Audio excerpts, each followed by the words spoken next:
Welcome to Package Opinions. My name is Garrett King, I'm Ashley Ornelas. and we are here to talk to you today. This is episode 12. This is a show about consumer goods and how shoppers shop, and it's all about a couple of things. One, for us, selfishly, becoming better marketers, strategists, analysts, etc. And then two, to share it with you and help you do the exact same thing, help you make better decisions, help you understand the world around you and how people are purchasing things. Ashley, anything you'd add? Nice said. Thank you. So first, let's hit what we've got on deck for today. Then we'll probably do a minor bit of preamble. Today, I am finally doing the long-awaited analysis of what's up with Oreo. I see you rolling your eyes at me because it took me too long, but I have it. It's ready. We're going to talk about Oreos today. What have you got today? Excited to hear it. I actually almost did some Oreo homework because I didn't think you I were would going have to do been, it, so I'm glad I didn't. I would have. Yeah. You, no, but today I'm talking Kendra Scott, so I'm actually stepping outside of CPG, going into retail and fashion a little bit. But we'll talk about Kendra Scott and Very cool. Whoa. All right. The link between those two things, I'm keen to see it. Very good. All right. First things first, before we get into business, we're recording on a Friday, which is different for us. You got anything coming up this weekend? it's supposed to be really nice here. Maybe we'll go to the mountains. Yeah. Just do a You're couple in 14ers? No, never in my lifetime. You'll not see me do that. I'll catch you at the bottom with brunch. No, but be outside a little bit. My Prime Day purchases are rolling in, so maybe get my house set up, What'd you get? because I What didn't didn't you get? need. Yeah. I bought a frame TV. They're slick. Just get Dude, they're ready. so cool. I Love it. love Love them. ours. Yeah. Do you have one? Okay. So I've been eyeing them for like 3 years, and I just finally was like, I'm doing this. I don't need a TV, but we're doing it. Will this be your first television? This is not my first television. Like, do you have another television? No, I mean, you know what I mean. Do you have another TV in your house, or is this like a second TV? I'm swapping out. I only have one. So I Okay. have a rule right now, no TV in my bedroom because I Yeah. just will never leave. Yeah. So I have I'll just never get out of bed, like we'll be honest. So I have one in the living room and that's about it. I Good. actually should put one in the guest room, but I don't Yeah. know. Anyway, so I just swapped out my semi-used TV. My last one I bought 2 years ago. Sure. And so now I bought a new one. I think you're gonna really like it. Audra pays for the package where you can get all the different art pieces. Yeah. Yeah. And there are some. It's so cool. You walk into our living room, and I'm like, I think that's way better Okay. than just a black rectangle. Okay. Okay. Yeah. So good purchase. Great. Love I'm a that. huge fan of ours, and we bought ours on Prime Day too. Okay, cool. So I'm excited about that. They were also giving away a free sound bar with your purchase. Ah, cool. A free sound bar. That's pretty dope. Yeah. And then I bought a new toothbrush. Go get them. Essentials, electronics. Yeah, it's nice. That's what Prime Day's for. Yeah, what'd you buy? Anything good? A couple of new things for my office, a standing desk, Nice. light fixture. I don't know. Yeah, odds and ends. Some household goods. Yeah, I love that. Yeah, Great. just For get. adulting. It's a grown people stuff, and that's the right time to get it. So, okay. Yeah, I would agree. Okay, wait, before we keep going, I know you've been in California. You were in San Francisco for a minute. You're in LA right now. Please tell me you went to the Mission for a burrito. I did. Oh, Garrett. I know. I had meetings in Pleasanton, and I had to make it back to the airport. So, and I didn't save myself enough time. I'm so And disappointed. but it does look like I have another trip to San Francisco on the books in August, so I might make it because I do. I mean, I love good burritos, so I gotta try it. No. Yeah, Which, like, if I'm recommending a burrito yeah. to you, Look, I don't need. I'm not gonna question it for a second. If you're telling me Okay. it's good, it's good. okay. And honestly, anybody who's from the Bay Area and has a strong opinion about burritos, I'm probably just gonna trust them. Yeah, so So please go. yeah, Otaku, cool. I don't say that right, but it's in the Mission. It's fine. I know Please what go you get mean. it. Yeah, It's okay. so good. It's Okay. cash only. Be prepared, Can do. but it's really great. Good. Okay. All Okay. right, I can do that. Yeah. Last night in Los Angeles, I went to, it's not going to make any like eater lists or anything, but I went to a taqueria that I like it's in Koreatown and it's a hybrid Korean and taco place. And so they'll do like Oh, yeah, and it doesn't get too fancy. Like they'll do traditional like cilantro and onions on the taco, but it's Korean short ribs or like it's Korean oh, braised beef or what have you. So, yeah, or Korean pork belly, excuse me. So yeah, it's really good. that sounds delicious. It's called K pasa, but instead of QUE, it's a K. K-Town. Ah, Yeah. It's good. makes Yeah. sense. Smart. All right, cool. Let's talk business. Let's do it. I want to Do hear you, about Oreos. I've been I'll go dying. I've first. been Yeah, yeah, waiting for okay. 3 weeks, All right, so okay, cool. Let me pull my notes up. I need to know if my assumption was right. Are they winning? Are they growing? What's I tell happening? I tell you what, sometimes this is tough to track down. I'm having a really hard time tracking down legitimate market share data, like Oh, real syndicated data for them, because a mm, lot of times all of their earnings filings and the results that they publish are going to be Mondelez level. But I think I've got a few things. Okay, so let's talk Oreos. First off, a bit of preamble. Gargantuan brand. I'm not telling you anything you don't know. Roughly $4 billion in global sales is the latest number that I think I can find. They're typically, in most cases, the number one or the number two share player in that like biscuits, cookies category. Here in the US, a third party monitor company called Evident estimates they have a 19 share of the category. And from what I could tell, the next closest player was Chips Ahoy with 12. So one would think that they have the top share in that category, and it's not a surprise. It's very hard to get Oreo specific data, but I do have a couple of things that I've pulled from their CEO in the last couple of earnings calls. So in September 2024, their CEO went on record and said that there are two big things for them in 2025 and that it was going to be a frugal year. He said, one is the consumer, and how long is this suppressed consumption pattern going to continue? And then what do we do with it? And then second, we have this cocoa inflation that is a temporary offset.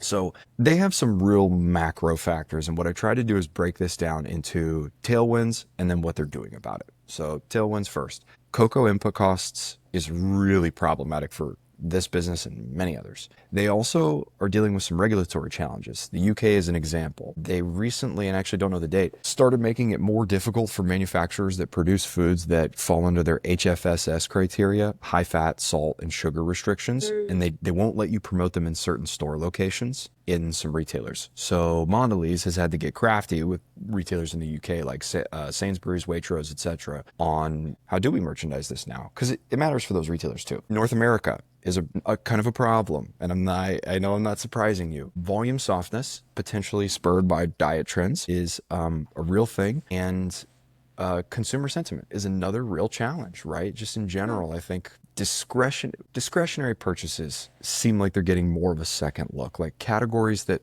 fit in that discretionary space. Your share of categories that are more discretionary are oftentimes really struggling based on, I think, what you and I have seen over the last few months. So now let's talk about what they're doing about it. Number one, they're doing more work in regions where they have a tailwind, and China is their number one example. They are seeing tremendous digital growth over there. I think Oreo is an example of like a Western snack that does really well. I remember seeing pretty good shelf presence in Walmart China when I was there. And they also design, just like they do here, flavors that they think are going to go well for the Chinese market. I had a matcha Oreo over there well before I think matcha was a flavor profile that was really kind of trendy and popular here in the States. I don't know. And it was good. Next, especially in North America, big work on pack and price. They're doing smaller pack sizes to hit opening price points. They're really trying to do more for shoppers in that $3 to $4 price range. And they're focusing more on their value channels like club and dollar. No surprise at all.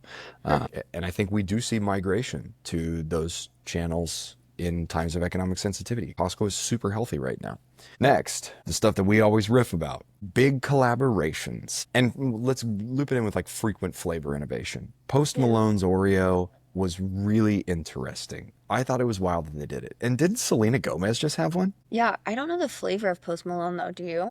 Yeah, okay. So there was an interesting setup. One cookie was chocolate, one cookie was the golden cookie, and Okay. then was it like a butterscotch or a caramel or something frosting in Oh, the middle? It was, okay. yeah, like a lighter color. They also continue to just collaborate with big brands. One of the things they were really excited about late last year was the Coca-Cola collaboration. They said it was going to be their biggest ever, double the size of any collaboration that they'd ever done before, which like they've had some big names before, so I thought that was cool. Yeah. And they were saying that right after they had just finished a Star Wars one, a Mario one, a Pokemon one, and a Sour Patch Kids one. So like they're really letting it fly and they're taking big swings and frequently. And then last one, I thought you might really like this. Their CFO says they need to optimize their support spend. He said 40% of their marketing budget isn't working. Ding ding. So anyway, a lot of that was from September 2024. Now let's play it out and talk about the results that they're getting right now. First, let's talk like, are they beating the category, like within the box, etc. Its data is limited, but everything I can find says that they are at least holding, if not gaining, a little bit of share within the category that they play in. What's more curious is like, is actual, when you broaden it out, are people eating cookies as much? You know what I mean? Like, Hmm. what is the trend line of that business? So here's what I could find. For Q1 2025, which is May, Mondelez net revenue was right about flat. It was plus 0.2%. Now they say their organic net revenue is plus 3.1%. It looks like the delta between that seems to be maybe a little bit of acquisition in Asia, but a lot of currency volatility in Latin America. Like the swing between net revenue and organic net revenue in LATAM was like 10 points. Volume was down 3%. And earnings per share was down 70%. So what it seems like is they're roughly holding net revenue flat. Volume is a little bit down. They're doing it with price, which they talk about in their earnings call, like a lot, but they're holding or maintaining share within the cookie business. And they're just dealing with consumer sentiment and they're dealing with unprecedented inflation on cocoa costs. It's tough for them right now. And I think that's why 9 months ago, the CEO and the CFO said, we got to be frugal this year. Checks out. Yeah. Do you have anything you want to hit first? Because I have 3 things I want to say, like what we could take away. Go for it. Okay, number one, they're controlling what they can control. Like they know they have to run at a certain level of a profit for their business. There's no complaints about the fact that cocoa inflation is unprecedented. Things like price and pack architecture and the strategy of going more after value shoppers. They're chasing demand where they can get it, i.e. trying to grow at a more rapid rate in markets where there are tailwinds like China. And third, they are innovating relentlessly. And I mean, we talked about it last week. I love that out of any consumer facing company. Relentless iterations and trying stuff. And I know that in certain categories, easier said than done. But for this, I think this is like the poster child of throwing a ton of stuff at the wall and seeing what sticks. And my guess is they get disproportionate buy-in and support from their retailers as a result. So that's my spiel on Oreo. I love it. I don't know why I hadn't considered the economic pressures. I mean, I know I had, but like I didn't really think through. I don't know. To me, I still feel like Oreo has such a strong presence in the category. I didn't really think through people not consuming as much. I don't know why, but it makes sense with everything we've been talking about. What I do love about Oreo is that they're being frugal, but they're also still thinking about the long term. And I think that their innovation proves that. Like it's easy to cut innovation, right? Especially when you're strapped for cash. And I think them continuing to innovate, continuing to partner, continuing to stay relevant is only going to make them bounce back faster in the future, personally. Couldn't agree more. I mean, it's nice to see them that they're so successful, at least slightly gaining share in the category. I think that's good for them. Their efforts are proving to work in their favor. I did see a blueberry pie Oreo launch yesterday, and I almost bought it, but I I'd didn't. eat that. It sounds good, right? Yeah, I'd eat that. Is it a Yeah, gold cookie or a chocolate cookie? it's a gold cookie. Yeah, it seems more logical. Yeah. Yeah, So. sounds great. Just keep throwing stuff at the wall. Yeah, I love it. I actually I don't even go center store typically. I don't know if you do, but I'm not a center store shopper. But I will walk down a cookie aisle because I just want to see what Oreo is up to. And like because I know Oreo takes up half the shelf. That is, I wish I had your fortitude to not go center store. The chips aisle is a magnet for me. I can't stop. And that's a problem. Hawaiian, what is it? Maui? They did a spicy pineapple, which was, Oh, is it good? yeah, it's really good. Anyway, look, it's a problem. Okay, wait, But on the topic of chips, I just need yeah, to say this. Did I already tell you about the chips from Costco? They're nope. dill pickle, spicy dill pickle. Oh, you mentioned them. I didn't know they were Costco though. Oh my God, please go get them. I'm still Cool. dreaming about them. I need them. They're so good.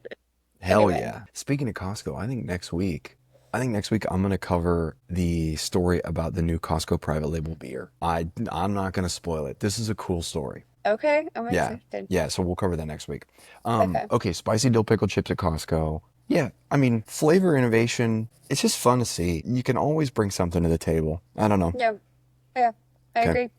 So that's what's up with Oreo. We need to Okay, watch. thank you for following through. Well, it took me long enough. North America's their bogey. They got cost pressures because of inflation, but yeah, a lot of good there, I think, given the circumstances. Yeah, I'm surprised to see that the growth is in China. I understand the Western snack that has appeal, but also it's just unhealthy, It is, but there's so much good junk food in China. really. I mean, you've been to Hong Kong, you know, I didn't know, you? and what I liked about Hong Kong was that they had 25% less sugar Oreos. Well, that is cool. Maybe that's So part of the innovation that's working over there. I don't know. maybe. Yeah, maybe.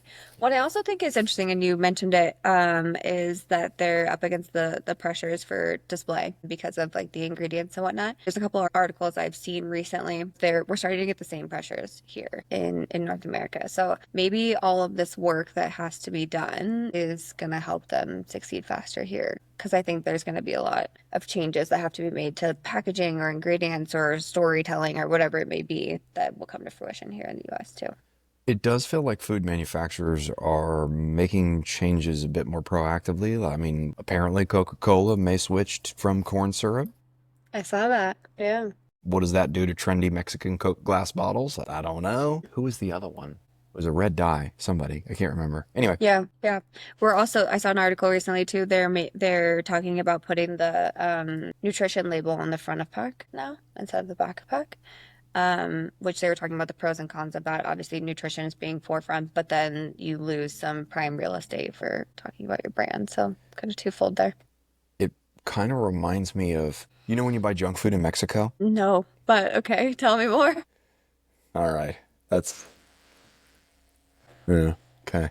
Usually like top corner or maybe bottom corner, they'll have like it's either it's like a black and white stop sign. And Oh, it'll show like there's a black and white stop sign for high sugar, there's a black and white stop sign for high fat, for high calories.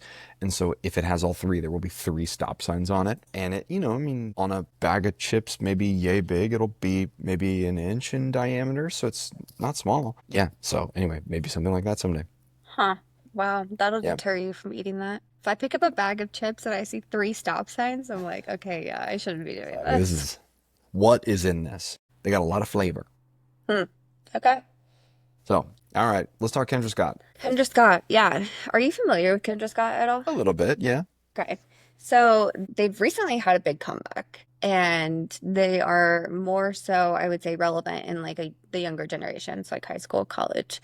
Have you seen like all of the TikToks during Rush Week? Not at all, but I thought this like my mom loves Kendra Scott. Oh, does she? Okay. Yes. Great. So they're making a comeback with Younger. Yeah. okay. Yeah. So give me sorority rush TikTok Kendra Scott stuff. Exactly that. Yes. So they like I don't it's exactly that. I mean, they've found a way to tap into their like ideal audience for the future and they are getting a ton of organic presence on TikTok through like Rush Week.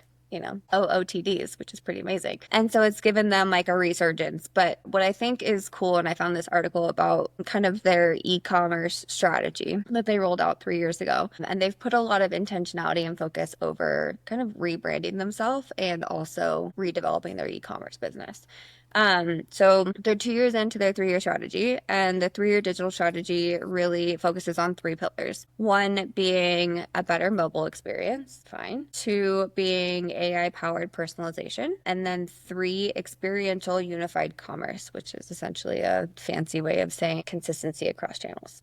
So three pillars, 3-year strategy. They're 2 years in. It's proven to be really successful for them. So outside of their like organic presence that they're doing, they're seeing really strong growth with this strategy. Their sales are at 50% so far. So 2 years in, 50%, which is a pretty big deal. And so a lot of these seem pretty straightforward, but we wanted to dive into number two, which is AI powered personalization. I think it's funny we talk about AI and how companies are using them for marketing and speed and testing and innovation and all these things, but like they're using it in the most obvious way, which I didn't even think about, and maybe you have. But anyway, their first part of tapping into AI powered personalization was around customer service. So duh, like pretty straightforward, right? So on a website where you have the customer service bot kind of usually on the bottom right hand corner. Their bot traditionally would only answer 40 to 50% of questions that shoppers had. It was a really clunky experience, and I think a lot of websites experienced that for a long time. And I think for a while it was a deterrent for a lot of shoppers. Like they didn't want to go to try this bot that didn't really answer all their questions, and then they had to talk to someone anyway. They found a different partner for their tool, and now they're using something called their AI Copilot that now answers 90 to 95% of all customer questions. It's pretty impressive. It's AI powered. And so I wanted to see like, okay, what is this all about? So I went on the website,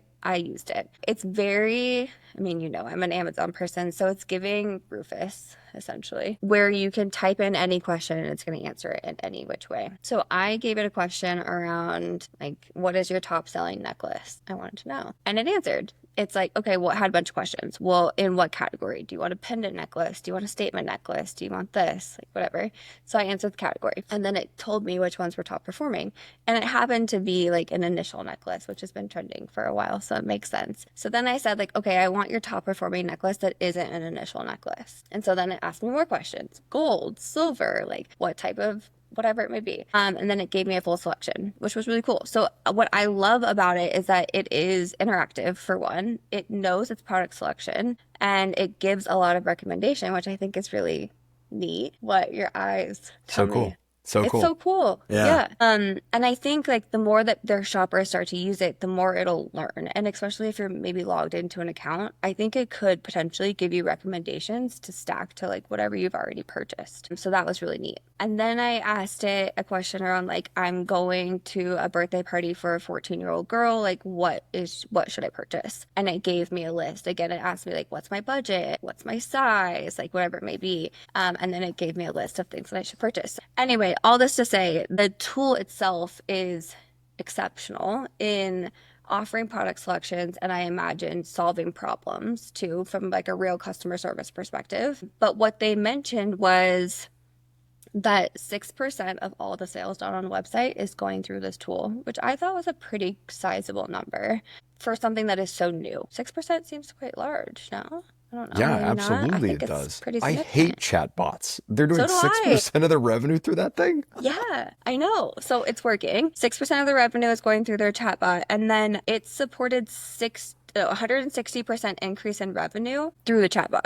So it's helping people identify more product and obviously buy more. So the basket size is getting bigger. So it's really fascinating. I'll pause on this tool. Any thoughts on their like customer service tool? I don't know why I never thought about AI in customer service. It's like, What's cool about this to me is like you have just completely opened my eyes, and I'm not overselling it. Like I never would get excited about an AI chatbot. Like I'm the type of guy that always hits zero as soon as I get on the phone. Like give me somebody. yeah, Or just type agent on any of these things. I want to talk yeah, to a human being. Don't mess around with me. Because I don't have any examples of a good chatbot actually giving you, like, I don't really know one. And I haven't really messed with Rufus a whole lot. So I don't have that experience. But seeing this, like, seems like it's really useful. And it can answer questions for you that might even be a little bit cumbersome for a human to do. Like if you were to ask a human, like, on the phone with Kendra Scott's customer service department, hey, will you tell me about some of the best-selling necklaces? I don't know if they'd want to answer that. You know what I mean? yeah, Like, well, I mean, just go to our website. I don't know how they would handle it. yeah. But that's super slick. And then my mind started racing to like, what does this do to advertising and sponsor products, which I know you've already told me about. And my gosh, makes me feel like we're about to hit a new generation of shopping. I know. It's really cool. It's fascinating. Yeah. I will say, like, this is one of the better ones I've seen. Rufus is good. It's not great. This one I would say is really good. So I was really impressed by that. Also, a side note, Rufus was really outing pricing during Prime Day. Did you see that? No, what happened? Oh, yeah. It would give you a chart of like the latest pricing over the last however many days on the Really? items that you asked for. Yeah. What's the price been like on this for the last 60 days? And then it would tell you? Uh-huh. Wow. Yeah. So I was really surprised by that. But anyway, all that to say, these AI bots are becoming, I think, more and more widely accepted. I think people are starting to lean into them if they work appropriately. And this is an example where it definitely works appropriately. So I think kudos to them for getting that up and running. On the same topic of AI, though, they also mentioned in their article, part of their strategy has been leveraging AI to do predictive marketing. And we've talked about this a little bit. But they're using a third-party tool to read through 500 different customer behaviors and signals that then spit out personalized marketing messages for their shoppers. And in being more personalized and being more intentional and showing up where the shopper wants and how the shopper wants, they've seen a 5% lift in RPV, which is, do you know what RPV is? RPV? V? Yeah, RPV. Gosh, I don't know. Revenue per visitor would be my guess. Yeah, exactly. Yeah, Yeah. good job. Did Nice you work. did you know? I mean, I Googled it. I knew Okay. it was something like, it's per visit, Yeah. essentially. but Oh, yeah. okay. Cool. But finding ways to build a basket. So again, like better customer experience, better marketing, personalization. They're finding ways to grow the business and definitely improving the basket size for their shoppers, which I think is great. The other thing from this article, which I just want to point out because I really loved it. And it was kind of eye-opening for me. This is a quote from the SVP in which they say, all AI applications allow us to deliver relevance at scale, not just to improve conversion, but also to build trust, emotional connection, and long-term loyalty by showing up at the right moment with the right tone. And so I think, like, again, leveraging AI to find ways to connect with your audience in a better way. There is a quote from a gentleman named Tim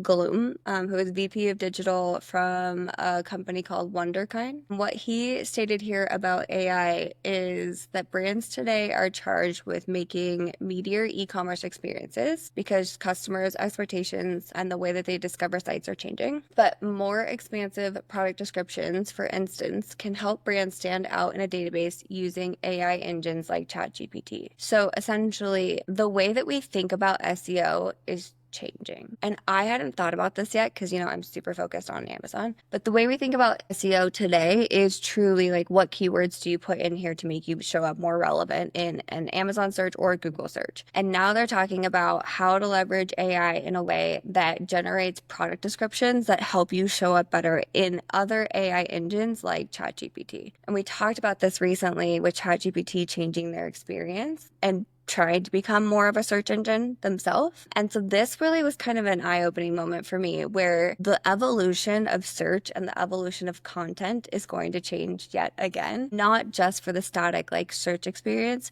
but for all of these AI bots that are now giving you product recommendations, scouring the internet for product education. And the way you think about content and product discovery is going to be different, I think. SEO oftentimes seems, I mean, you're more familiar with it than I am, but oftentimes just like a blunt instrument. Like, remember keyword stuffing? You know what I Yeah. mean? Yeah, Yeah. the game seems like it's going to be played differently now. And if you can write copy that tells better stories about your product, perhaps it tends to show up more frequently. I need to plan a Western bachelorette party. Can you help me with all the, or whatever, Exactly. right? Exactly. Oh my gosh, I feel like we're on the forefront of some really interesting big change. Yeah, it's just the ability to think bigger and the ability to crunch insights faster, but then also just develop more robust product descriptions in a way Yeah. that you can test and learn frequently too. That then positions you to be successful in more platforms than just a Google or an Amazon. I don't know. I think anyone who figures this out early is going to have an advantage. This is so exciting, and I think we should talk more about this next week. Did you see? I'm going to piggyback off of this. Did you see Anthropic? No, Perplexity. Perplexity launched their new browser, so it's invite only right now. It's called Comet, and OpenAI is about to do theirs too. But I think we're not that far off from seeing these AI firms launch like the predominant way to access information on the internet currently, their own browser. Because everything's done in the ChatGPT app or the web app or what have you. But Right. what happens when you have AI built right into your browser in a way that's really helpful? I haven't even really fully thought through all the implications of it, but we're about to see the way people buy stuff, I think, really change. Yeah, it's exciting. I don't disagree. It's exciting. It just means that, the game starts over again. It's really what it is. Let me ask Like, go you, back to jail, pay $200. yeah, do not pass. Overall, is this bad news for the advertising industry? Just in general? Bad news? No, I don't think so. Mm. I think we're going to have to think differently about advertising. And I think you're gonna have to be very strategic about showing up where your ideal audience is. And I think you'll have to start thinking differently about messaging. But I don't think it's bad. I just think the traditional ways of thinking about marketing are going to have to change. In the same way the traditional ways of thinking about anything e-com related has had to change. Yeah. Thoughts? What do you think? I totally agree that it's going to induce change into the advertising space, like a lot of change. I don't know how you sell ads in this world. I don't know. I feel like you have such a robust advertising business of people bidding on keywords. Where does that advertise? Like, where do those clicks go? They go to a place that is different. And do you charge for that? I don't know. Yeah, the experience will have to change. And maybe it's like, maybe they're routed. I don't know. Like Hmm. certain questions or certain keywords are routed to the same thing. Maybe it's a matter of you start bidding on questions rather than keywords. Most frequently asked questions. I don't know. Okay. Yeah. Maybe your keyword, yeah, or maybe your keywords. I don't know. I agree with you, but I still think there's a world in which like you get an organic response and you get a paid response. So it might be like you put in a query, what are the best carbonated beverages in North America? And then it's like, here's your answer, brought to you by Wolf Cola. Exactly. Yeah. Okay. Exactly that. Okay. It's so bad. Man. Oh my Okay. God. All Yeah. right. You get like, okay, well, we scoured the internet. Here's really the best ones, and then here's Wolf Cola's recommendation. Wolf Cola wants to talk to you a little bit about how good their For product sure. is. Yeah. Yep. Okay. All right. Good deal. Anyway, I thought it was cool. It made Wow. me think outside the box, customer service, also thinking differently about search and how this is going to evolve in the future. Something I really like about how this show is coming together is I feel like you're finding things that foot to your natural strengths. And like just listening to you talk about this, like, well, I just tested this chatbot out and I wanted to ask it some questions and things like the curiosity that you have to go down the rabbit hole on things like that is really cool. You do the same thing. You Yeah, just do but it with mine's numbers. different. Like it's just numbers, operations, things like that. Yeah. So I think 12 episodes in, we're playing to our strengths a little bit. So Yeah, we're. yeah, it's cool. This is where I'm comfortable. This is where I'm comfortable. Good. Okay, so I think that's it for us today, yeah? Yeah, that's it. Okay, I guess I'll sign us off. All right. Any last words? Happy Friday. Yeah, dude. Absolutely. I'm so ready. I'm so ready. Okay, so I think that's it. This was episode 12 of Packaged Opinions. We'll say it every time. We're open to feedback. Please let us know what you think. Ashley, you got anything to add? Let us know what you want to hear about too. Yeah, Give us I some agree with that. homework. Sounds good. Okay, cool. Well, until next time, and this was episode 12, everybody have a very nice day. Happy Friday. Have a good weekend.